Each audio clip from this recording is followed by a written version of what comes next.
आज ठंड ज़रा ज़्यादा ही है।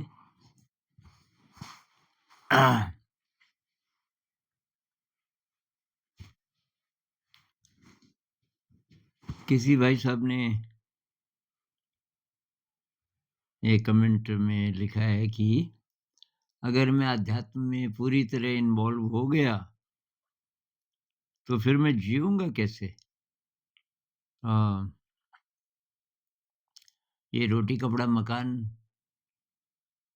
के लिए पैसे कैसे जुटाऊँगा?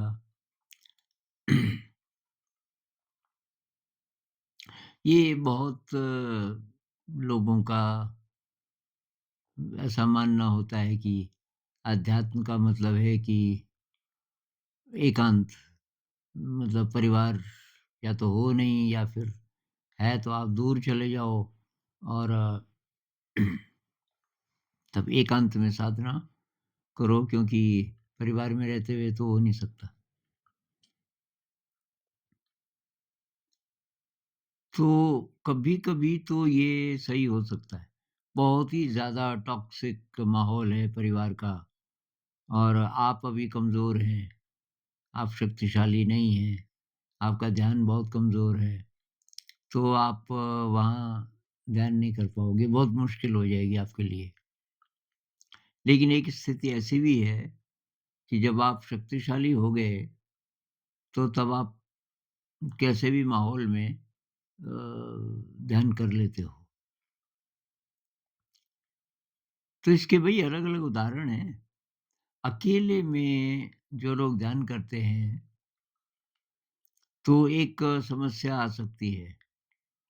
ये दुर्वासा ऋषि के बारे में आप जानते ही होंगे कि उन्होंने अकेले में साधना की बहुत साल और उनको गुस्सा बहुत आता था। शायद इसीलिए भी ये अकेले साधना कर रहे थे। गुस्से पर काम करने के लिए और बहुत सालों के बाद फिर वो उस अपने टेस्ट के लिए वापस आए इंसानों की बस्ती में। तो ये शकुंतला जिस आश्रम में रहती थी, वो कहानी आपने सुनी होगी। उन्होंने कहा कि भिक्षा दे और शकुंतला ने सुना नहीं क्योंकि वो दुष्यंत की याद में खोई हुई थी।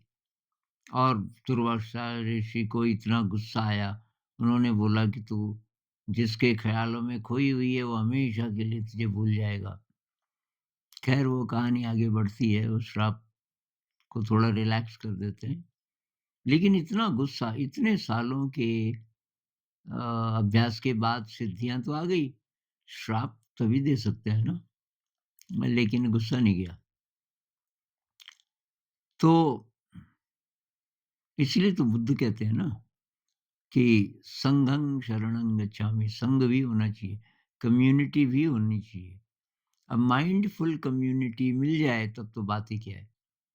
लेकिन अगर माइंडफुल नहीं मिले और बहुत ज़्यादा डिस्ट्रैक्शन ना हो, जैसे परिवार है, आप वहाँ ध्यान कर ले रहे हैं, तो उसका फ़ायदा ये है कि रोज़ आपका टेस्ट हो रहा है, आपके गुस्से का, नेगेटिव इमोशन का। तो भई इसके एक उदाहरण तो मेरे भाई साहब हैं, मेरे से बड़े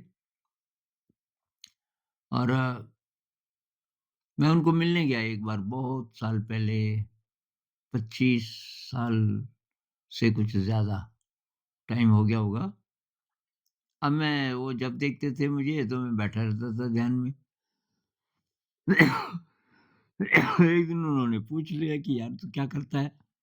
मैंने उनको बताया। तो और उनको विश्वास था कि ये सही रास्ते पे है। बाकी तो सोचते थे ये एक ऐसा इंसान है, कभी यहाँ कभी वहाँ और ना पैसा कमाता ना कहीं एक जगह सेटल होता। पर मेरे भाई साहब जानते थे कि जो भी कर रहा है ठीक कर रहा है। तो मैंने उनको बताया, मैंने कहा ये बस बैठ जाओ और रिलैक्स होके पीठ सीधी करके और साँस की अवेयरनेस, उसके बाद कुछ समय बाद फिर बॉडी अवेयरनेस। तो अभी 4-5 साल पहले मेरा छोटा भाई, वो भी ध्यान में बहुत गहरा है। उसने एक चैनल भी खोला है कुछ टाइम से ध्यान यात्री करके। बुद्धिज़्म के बारे में बहुत ज्ञान है उसको और ध्यान भी बहुत किया। तो वो छोटा भाई बता रहा था कि बड़े भाई साहब तो शायद एनलाइटेंड हो गए। वो ऐसी-ऐसी बातें हैं बताते हैं और किसी को नहीं, केवल उसी को छोटे भाई को। तो उनकी पूरी साधना परिवार के बीच हुई और परिवार वाले सब मज़ाक उड़ाते थे। अब उनको क्या पता ये क्या कर रहे हैं चुपचाप बैठ के। तो अब टीवी भी चल रहा है, बातचीत भी हो रही है, सब हल्ला-गुल्ला हो रहा है, उस बीच वो ध्यान कर रहे हैं। उसी माहौल में उन्होंने ध्यान किया और अच्छा मैंने अकेले में भी काफ़ी किया, लेकिन अगर मैं फँस गया कहीं, मैं तो इतना स्ट्रॉन्ग नहीं था ना, स्ट्रॉन्ग धीरे-धीरे, धीरे-धीरे शक्ति बढ़ी। लेकिन अगर कहीं फँस ही गया मैं किसी परिवार में जैसे शादी है, तो मैं तो रात को करता था। सबको सोने देता था और सब सो गए अब साढ़े 11, 12 कभी तो सोएँगे, तो मैं पहले ही लेट जाता था। एक आध झपकी पहले ही ले लेता था। उसके बाद रात को बैठ जाता था। रात को किसी टाइम घड़ी मेरे पास होती नहीं थी, मान लीजिए कि 1 बजा है, डेढ़ बजा है, बैठ गया। कब तक बैठा पता नहीं। हो सकता है कि 4 साढ़े 4 फिर सो जाता था। अब वो सुबह जल्दी उठना है ऐसा तो ऐसी कोई बाध्यता तो होती नहीं थी वहाँ। तो वहाँ मैं ऐसा करता था। एक बार कहीं कोई वर्कशॉप हो रहा था किसी संस्था में और मैं भी था वहाँ और रहने की जगह बहुत कम थी, लोग बहुत ज़्यादा आ गए। तो हम तो पहले से मतलब जानते थे। हमने कभी ये जो खास-खास लोग आए हुए हैं इनके लिए अच्छे इंतज़ाम करो और हम तो कहीं भी सो जाएँगे। तो मुझे एक डॉर्मेट्री में एक खाट मिली और एक पिल्लर था, तो मैंने पिल्लर के पास खाट लगा दी ताकि पिल्लर पे मैं पीठ लगा सकूँ। अब उसमें ये बस के ड्राइवर भी और कुछ ऐसे-ऐसे लोग वो पी के आते थे रात को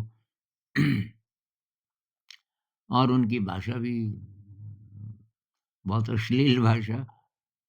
तो मैं ये सबको सोने देता था। बहुत सारे लोग हैं डॉर्मेट्री में, कई प्रकार के खर्राटे और मैं बैठ जाता था।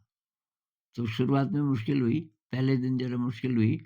फिर मैंने कहा खर्राटे ये म्यूज़िक है एक प्रकार का, सुन ले इसको भी।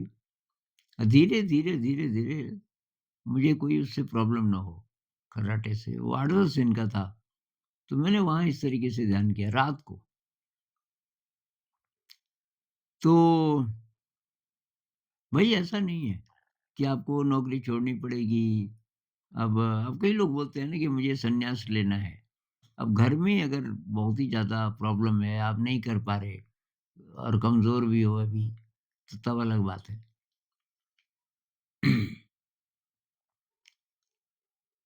तो एक एक केस है गुजरात का, मेरे दोस्त ने बताया कि एक पति-पत्नी थे। पति जी पहले से जॉब भी करते थे लेकिन वो ध्यान करते थे और ध्यान में काफ़ी गहरे थे। तो उन्होंने जब शादी की, उससे पहले बात की लड़की से कि यार मैं अध्यात्म में मेरी बहुत रुचि है, वो लड़की बहुत खुश हुई। वो भी पूजा करती थी। तो शादी हुई तो उसने बोला सबसे पहले हम ये 10 दिन का एक विपश्यना करके आएँगे। आ गए। अब वो तो चला जाता था अपनी ड्यूटी। अब धीरे-धीरे 2-3 दिन में उसकी दोस्ती भी अड़ोस-पड़ोस की, कि दीदी बोली और सब वो आके उसको बोले कि ये तो सन्यासी है। पता नहीं कैसे इसने शादी कर ली, पकड़ के रखना इसको। पता नहीं कब भाग जाए। और ये कहने लगी मैं तो खिड़की से ये जगह दिखती है और वहाँ पे वो ध्यान करता है। ध्यान करता रहता था कि पहले से मैं देखती रहती थी और उसको डरा दिया। तो एक ने बोला कि इसको ध्यान ज़्यादा मत करने दे, सन्यासी बनना है कोई, अब तो शादी कर ली। अब वो उसके दिमाग में बात बैठ गई। अगले दिन सुबह उठी तो वो तो ध्यान में पहले से बैठा था। अभी डिस्टर्ब करने लगी कि जाओ दूध लाओ चाय के लिए, दूध खत्म हो गया। कभी कुछ, धीरे-धीरे फिर वो क्लियर कहने लगी इस घर में ध्यान नहीं होगा। थोड़ा-थोड़ा वो भी समझ गया कुछ न कुछ गड़बड़ हुई है। तो वो सुबह उसको ज़ोर-ज़ोर से धक्के देने लगी उठाने के लिए कि ध्यान नहीं करना। बाद में जब वो ना माने तो लात भी मारने लगी और वो मुस्कुरा के बोले, "अच्छा तो बस में कर लूँगा मैं। 1.5 घंटा उधर, 1.5 घंटा इधर, बस में कर लूँगा, कोई बात नहीं।" तो मेरा दोस्त कहने लगा कि वो समता को एस्टैब्लिश करने के लिए, समता भाव उसको एस्टैब्लिश करने के लिए इस स्थिति का उपयोग करता है कि वो अच्छा है, वो जो कर रही है, मुझे गुस्सा दिलाने की कोशिश करती है, तो मैं ये देखता हूँ कि कितना गुस्सा आ सकता है मुझे। और ये सोक्रेटिस वाली कहानी आपको पता ही है ज़ांथीपी वाली। ज़ांथीपी बहुत ज़्यादा गड़बड़ बोलने वाली औरत थी और सोक्रेटिस ने जानबूझ के शादी की। तो ऐसे यार बहुत सारे केसेज़ हैं और लाखों में संख्या है उन लोगों की जो परिवार में रहते हुए ध्यान करते हैं इस समय। और सबके अच्छे परिवार तो होते नहीं कि सब वो बहुत कोऑपरेटिव होंगे। बहुत सारे परिवार ऐसे भी हैं कि जहाँ बहुत गड़बड़ है, वो कोऑपरेट नहीं करते। अ, तो वो कैसे न कैसे करके समय निकालते हैं, कोई न कोई युक्ति का उपयोग करते हैं ताकि वो ध्यान में रह सकें।